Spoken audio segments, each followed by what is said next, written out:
Assalamualaikum warahmatullahi wabarakatuh. Pada kesempatan kali ini kita membahas dampak kolonialisme dan imperialisme di Indonesia bagian yang kedua. Pada materi ini kita membahas khusus dampak di bidang sosial, budaya, dan pendidikan. Di bidang sosial budaya nanti ada beberapa bidang. Yang pertama, lunturnya feodalisme, kemudian terjadinya migrasi penduduk, kemudian yang ketiga stratifikasi sosial, yang keempat penyebaran agama Nasrani atau agama Kristen, yang kelima perkembangan seni musik, yang keenam arsitektur, terus kemudian perkembangan sastra dan perubahan gaya hidup. Yang pertama, lunturnya feodalisme. Sistem feodalisme ditandai dengan adanya tanah-tanah yang luas yang dikuasai oleh para bangsawan atau tuan tanah. Sedangkan rakyat yang tinggal di situ itu mereka berperan sebagai budak. Para budak tersebut bekerja menggarap tanah milik bangsawan. Kemudian secara bertahap penguasa kolonial berhasil menggeser hak-hak istimewa para penguasa pribumi atau kaum bangsawan. Para penguasa pribumi kemudian ditempatkan sebagai pegawai pemerintah kolonial yang hanya dibayar. Kemudian pertumbuhan dan migrasi penduduk. Pada abad ke-19, pertumbuhan penduduk di Hindia Belanda mengalami peningkatan.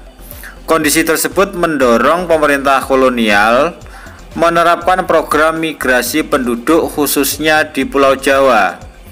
Pemerintah kolonial Belanda berusaha memperlancar program migrasi dengan membujuk para petani miskin di pedesaan Jawa untuk bekerja di perkebunan-perkebunan di luar Pulau Jawa, di mana di perkebunan luar Jawa itu masih banyak membutuhkan tenaga kerja di perkebunan seperti di Sumatera, di Kalimantan, dan Sulawesi. Kemudian munculnya stratifikasi sosial baru. Salah satu dampak kolonialisme dan imperialisme bangsa Eropa adalah adanya pembagian status sosial yang diatur menurut hukum ketatanegaraan, seperti yang tampak pada gambar di samping, di mana posisi tertinggi itu diduduki oleh orang-orang Eropa. Kemudian posisi kedua yaitu golongan timur asing seperti orang-orang Arab, Tionghoa, dan India. Kemudian stratifikasi sosial atau lapisan yang paling bawah itu ditempati oleh penduduk asli. Penyebaran agama Nasrani dilakukan oleh bangsa Eropa sesuai dengan semboyan mereka yaitu gospel, ingin menyebarkan agama Kristen dan Katolik. Saat upaya mencapai Kepulauan Maluku, bangsa Portugis dan Spanyol juga membawa misi penyebaran Katolik. Sementara itu agama Kristen mulai dikenal masyarakat seiring masuknya berbagai organisasi agama Kristen atau masuknya para zending, yaitu para penyebar agama Kristen. Dalam perkembangan seni musik, kedatangan orang-orang Eropa menyebabkan seni musik di Hindia Belanda semakin berkembang. Contohnya pengenalan akan beberapa alat musik baru seperti biola, piano, cello, gitar, bass, flute, saksofon, dan trompet. Dalam perkembangannya terjadi perpaduan musik barat dengan musik tradisional India. Contohnya adalah musik keroncong. Di bidang arsitektur, pada abad ke-19, arsitektur bergaya Eropa di Hindia Belanda berkembang. Gaya arsitektur disebut gaya Indis, merupakan perpaduan antara arsitektur Eropa dan arsitektur lokal seperti pada gambar di samping.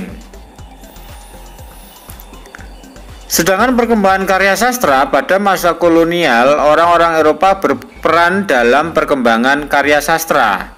Perkembangan sastra pada masa ini ditandai dengan munculnya beberapa tulisan karya orang-orang Eropa seperti Multatuli dan Thomas Stamford Raffles.